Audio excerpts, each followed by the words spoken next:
அதை அப்படியே ரிப்பீட் பண்ண வேணும் என்று வேதம் சொல்லுகிறது. அவர் என்ன செய்தார்? பரலோகத்தை விட்டு இந்த பூலோகத்துக்கு அவர் இறங்கி வந்தார்.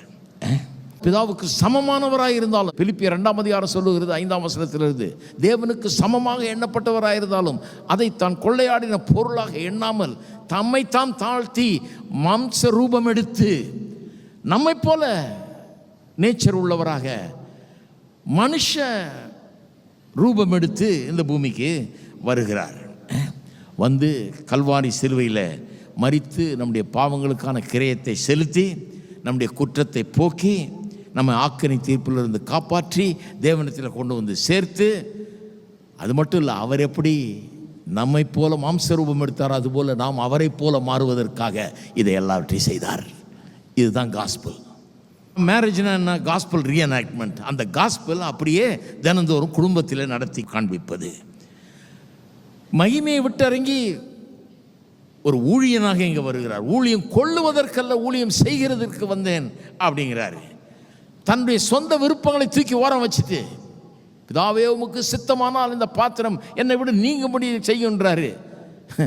இதுல தப்பிக்க முடிஞ்சா நல்லா இருக்குமே அப்படின்னு யோசிக்கிறாரு. ஆனால் இல்லை, என் சொந்த விருப்பம் இல்லை, என்னுடைய சித்தம் அல்ல, உம்முடைய சித்தமே ஆக கடவுது என்று சொல்லி பிதாவின் சித்தத்துக்கு தன்னுடைய விருப்பத்தை தூக்கி ஓரம் வச்சுட்டு நம்முடைய தேவைகளை சந்தித்து பார்க்கிறாரு.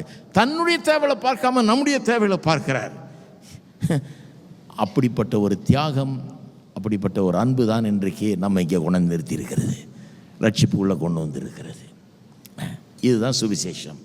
இதை அப்படியே ரிப்பீட் பண்ணணும் குடும்பத்தில் என்றார். நீங்கள் நல்லா யோசித்து பாருங்கள். இது ஒரு குடும்பத்தில் நடந்தால் திருமண வாழ்க்கை சரியாக இல்லாமல் இருக்கவே முடியாது.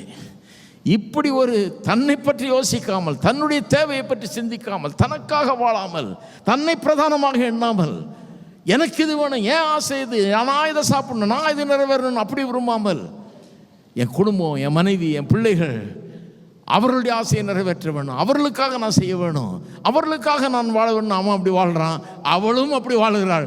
ஏன் ஆசை இல்லை, அவருடைய ஆசையை நிறைவேற்றணும். ரெண்டு பேரும் ஒருவருக்கு ஒரு போட்டி போட்டுக்கொள்கிறார். அப்படியே சொல்கிறார் ரோமர்களை பவுல் எழுதும்போது, அப்படியே சொல்கிறாரு, நன்மை செய்வதில்லை, ஒருவர் முந்திக் கொள்ளுங்கள்ன்றாரு. போட்டி போடுங்க. போட்டி போடணுமா? நீயா நானான்னு போட்டி போட வேணாம். வீட்டில் யார் பேண்ட்டு போட்டுட்டு இருக்கிறது இல்லை, போட்டி வந்துடக்கூடாது. போட்டி எதில் வரணும்? நன்மை செய்கிறதில் போட்டி வரணும். நீ செய்கிறியா? உன்னை விட நான் அதிகமாக செய்கிறேன். ஐயோ இவ்வளோ செஞ்சுட்டு அதை காட்டில் நான் அதிகமாக செய்கிறேன். இப்படி போட்டி போட்டு வாழ சொல்கிறார்.